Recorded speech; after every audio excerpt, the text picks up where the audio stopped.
өздүк курамдын чеберчилиги артып, ар кандай күч жана каражаттардын биргелешкен аракеттери жогорулап, коопсуздукту камсыздоо тутумун өркүндөтүү ишинде жаңы багыттар пайда болоруна ишенем.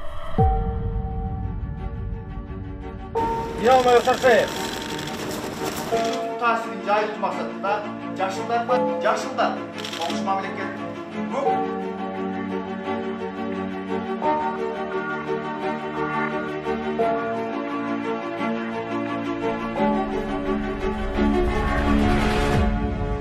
Başta